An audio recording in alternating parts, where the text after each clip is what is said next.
Bonjour et bienvenue de retour en Marchons avec Padre Pio. Nous avons tous un ange gardien. On devrait lui parler plus souvent qu'on le fait, mais il est toujours là pour nous aider. Malheureusement, on ne le voit pas. Le bon Padre Pio, lui, il voyait le sien. Voici M. Jean Goyard qui va nous raconter à propos de l'amitié entre Padre Pio et son ange gardien. Oh, te voilà. Chers amis, fidèles du Padre Pio, bonjour, mon nom est Jean Goyard et vous assistez au programme Marchons avec Padre Pio. Eh bien aujourd'hui, nous allons voir comment le Padre Pio, jeune prêtre, tout jeune prêtre, déjà avait un commerce facile, agréable, avec son ange gardien. En fait, c'était un ami. Et avant tout, je vous rappelle de bien vouloir cliquer sur le carré rouge « Abonner » au cas où vous ne le seriez pas encore. Actionnez ensuite la clochette qui apparaît. Descendez dans le lien bleu saintpadrepio.fr et ainsi vous pourrez vous y promener, c'est notre site. Vous verrez la page pour laisser votre intention dans le cadre de la messe de vendredi prochain. Vous savez que une messe, normalement, il est tout à fait normal. Saint Paul dit que le prêtre doit vivre de son ministère. Donc, si vous demandez une messe à quelqu'un, à un prêtre, eh bien, vous serez amené à lui verser une bolle qui peut aller jusqu'à 20 €. Bon, ici, non. Ici, nous avons un ami prêtre, un jeune d'ailleurs, vigoureux, ardent, et il célèbre la messe pour nous tous les vendredis. Vous pouvez avoir cette messe du vendredi prochain. Le groupe des protégés du Padre Pio, eux, les membres du groupe des protégés du Padre Pio, eux, ont chaque vendredi, tout au long de l'année, la messe est dite pour eux, et ils en ont le bénéfice exclusif, et c'est normal, ils font plus de choses que les autres, ils sont des propagandistes de l'apostolat du Padre Pio. Mais pour la première fois que vous vous abonnez, vous êtes automatiquement placé dans les intentions de la messe du vendredi qui suit votre clic. Donc, vous avez la possibilité de recevoir, en cliquant sur la clochette, nos avis qui vous tiendront au courant de ce que nous faisons, mais en plus, là, si vous allez dans le site et si vous allez dans la page du groupe des protégés du Padre Pio, là en plus vous pouvez voir dans quelles sont les conditions pour ceux qui en font partie. Et puis vous pouvez obtenir l'estampe qui est ici du Padre Pio. Vous pouvez également voir les vidéos que vous n'avez pas encore regardées. Enfin, tout est fait pour que vous ayez un petit permanence de la présence du Padre Pio à vos côtés. Voilà. Donc aujourd'hui c'est une chose assez curieuse. C'est raconté par le frère Alexis Parente dans un livre « Envoyez-moi votre ange gardien ». Donc nous sommes au mois d'octobre 1911. Le Padre Pio est prêtre depuis plus d'1 an. Il est venu de Pietrelcina, vous savez qu'il avait une santé très délicate, et ses supérieurs lui ont assigné le couvent de Venafro, petite ville de la province d'Isernia. Et là, il est avec d'autres jeunes prêtres, il est sous la direction de son père spirituel, le père Agostino de Saint-Marc in Lamis. Pourquoi il s'appelle comme ça? Parce que les capucins portaient le nom avec leur nom et leur prénom, ils portaient le nom de l'endroit d'où ils venaient. Donc Saint Padre Pio de Pietrelcina, ou alors là, le père Agostino de San Marco in Lamis, qui était une ville, une petite ville à côté.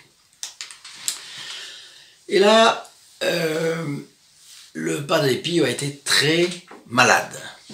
Et on ne savait pas pourquoi. Les médecins n'arrivaient pas à trouver. En réalité, c'était des choses du diable, mais qui étaient permises par Dieu pour sa sanctification. Bien. Il est envoyé à Naples pour passer une consultation médicale. Mais les médecins n'ont rien compris, là encore, et ils n'ont pas vu ce qui se passait avec lui. Donc on lui a dit qu'il était pulmonaire, qu'il avait la tuberculose, ça dépendait des moments. Bon. Quand il est retourné à Venafro, il n'arrivait même pas à célébrer la messe, parce que son état était trop pitoyable. Mais comme ça, il se débrouillait pour recevoir la Sainte Communion quand même. Et à ce moment-là, la Sainte Communion a même été son seul aliment pendant 21 jours, 3 semaines. Après quelque temps, il a eu on a découvert qu'il avait des extases. Et il restait dans de longs dialogues avec notre Seigneur Jésus-Christ, avec la Sainte Vierge, avec son ange gardien, et même parfois avec Saint François. Donc il avait toute une cour, la cour, la cour, la Sainte Famille, excusez du peu vraiment. Le diable, que lui, il appelait parfois le birbaccione, c'est-à-dire canaille sans vergogne, le diable apparaissait dans le fond. Et en réalité, ces extases étaient presque toujours ou suivies ou précédées par une apparition du diable. Franchement, bien.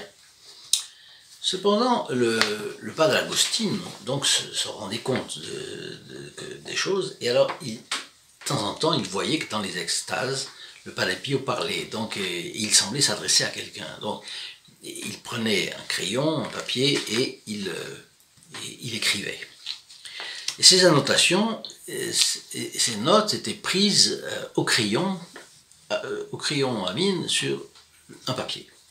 Et il a pris ça avec ferveur parce que le Padre Pio a été très attaqué, très persécuté, même par certains, par son entourage. Mais là, c'était le Père Agostino qui l'a suivi très très longtemps. Lui était très ami du Padre Pio. Et à ce moment-là, il les a prises, ces notes, parce que le Padre Pio avait sollicité d'être dans la même chambre que lui. Je pense que il était jeune prêtre. L'apparition du diable, bon, alors il était content d'avoir la compagnie de son supérieur. La description de cette extase en question, c'est le 29 novembre 1911. Donc il avait 21 ans seulement, puisqu'il est né en 1887. Donc il a 21 ans. Et voilà ce que voilà le dialogue qui a été noté par le Padre Pio. D'ailleurs, je suis en train de penser une chose. La meilleure des manières de ne jamais avoir d'ennui avec le diable, c'est d'être sous la protection du Padre Pio. Lui qui a eu maille à partir avec lui, vous savez que le diable ne peut rien contre quelqu'un en état de grâce. C'est déjà bon. Mais et il ne peut rien contre l'âme. Mais parfois, il peut nous embêter, faire perdre des papiers, nous mettre dans des ordres, nous faire retarder nos prières. Enfin, bon.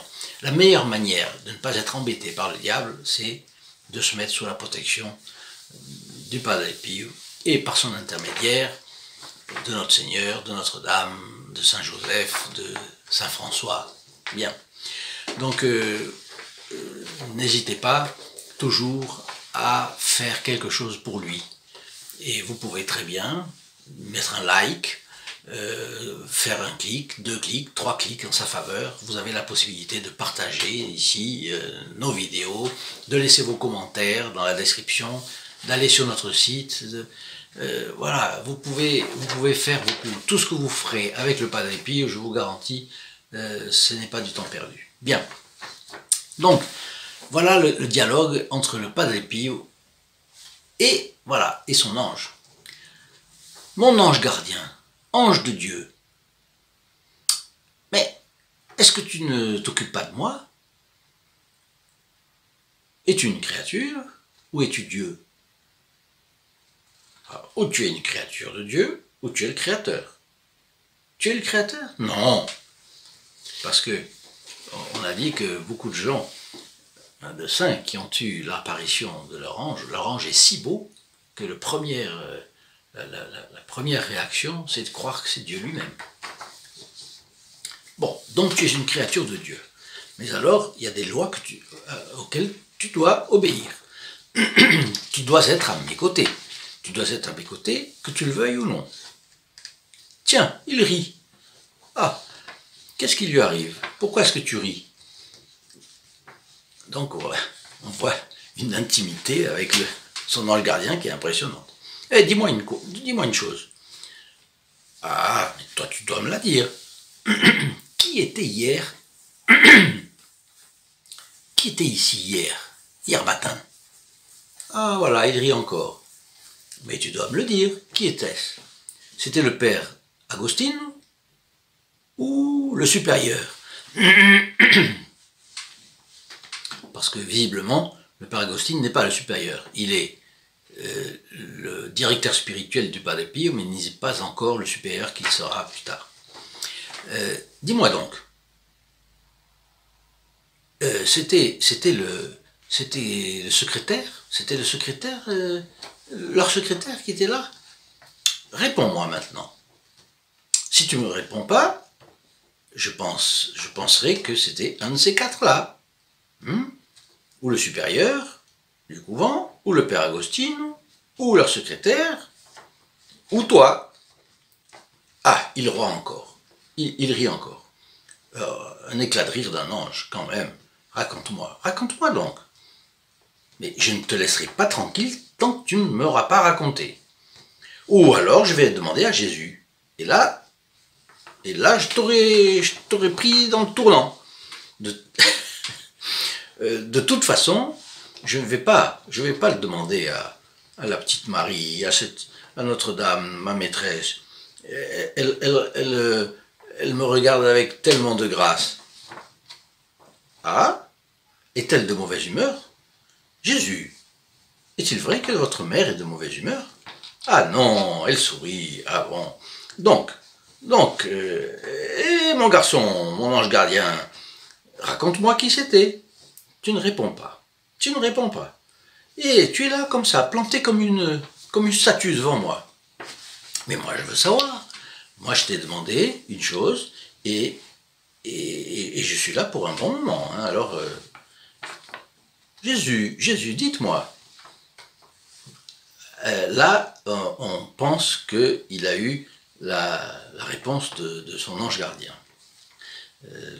Son directeur spirituel dit qu'il semble qu'il ait eu la réponse. Ah, mais tu as mis du temps à me répondre. Oh là là. Et tu m'as fait parler. Oui, le père Agostino. Ah voilà, c'était lui qui était là, le père Agostino, d'accord. Mon ange gardien. Ah mais tu le sauveras, hein. Tu le sauveras, le père Agostino. Tu le sauveras, hein. Et Jésus, dites-moi, pourquoi vous avez permis ça? Vous n'avez pas voulu me le dire, mais vous me direz. Si vous n'apparaissez pas, si vous n'apparaissez plus, bon d'accord. Mais si vous apparaissez, je vous fatiguerai. Hein, je vous fatiguerai avec mes questions. Et puis cette gentille mère que j'ai là, et qui me regarde toujours en coin comme ça, de loin. Ah, mais non, mais moi je veux la regarder face à face, je veux la voir bien en face.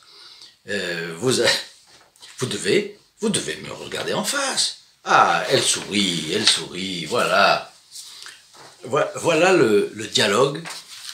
Voilà le dialogue du Padre Pio avec son ange gardien, mais on voit avec notre Seigneur et avec Notre-Dame. Il avait vraiment une c'était sa petite mère. Notre-Dame, c'était sa petite mère. C'est incroyable, c'est absolument incroyable. C'est très authentique. c'est très impressionnant aussi de voir à quel point le Padre Pio avait cette intimité. Alors nous aussi, nous pouvons avoir cette intimité avec le Padre Pio. Mais il n'est pas... Oui, il était sévère avec le mal, mais vous savez, un saint, il voit dans quelqu'un, il voit à la fois le bien et le mal. Et il traite la personne comme si elle était... et il voit tout le côté parfait qui peut donner le parfait au moins. Et puis il voit aussi le côté sombre. Il y a cette coexistence, malheureusement, dans l'homme, jusqu'à la mort. Le côté sombre peut l'emporter sur le côté lumineux, mais faisons nos efforts pour mettre notre relation avec le Padre Pio bien sur le côté de l'intimité. N'ayons pas peur de son discernement des esprits. Il le voit, mais il stimulera toujours notre bon côté, et nous allons lui demander, n'est-ce pas? Si vous aimez cette vidéo, si vous avez trouvé intéressant ce dialogue entre le Padre Pio et son ange gardien, eh bien, mettez votre like, abonnez-vous si vous n'êtes pas encore abonné, actionnez la clochette pour être au courant des choses de ce programme. Ensuite, descendez dans la description de cette vidéo et allez voir sur notre site les possibilités qui vous sont offertes. D'un côté, l'estampe, d'un autre côté, la messe de vendredi prochain, enfin le groupe des protégés du Padre Pio, et puis n'oubliez pas de laisser vos commentaires également, parce que si vous avez des commentaires, c'est intéressant que vous les mettiez, et je les regarderai avec beaucoup d'attention. Et puis enfin, partagez cette vidéo, faites-la connaître, essayez de la placer sur vos réseaux sociaux, et nous sommes une grande famille, n'oublions pas de prier les uns pour les autres. Grâce à la communion des saints, les mérites des uns se reportent sur les autres, ce qui fait que, en priant tous ensemble, les uns pour les autres, nous allons nous élever tous ensemble. Voilà, je vous souhaite une bonne journée et je vous dis à très bientôt autour du Padre Pio. Au revoir. In nome del Padre, del Figliolo e dello Spirito Santo, e così sia. Sia lodato Gesù e Maria, oggi e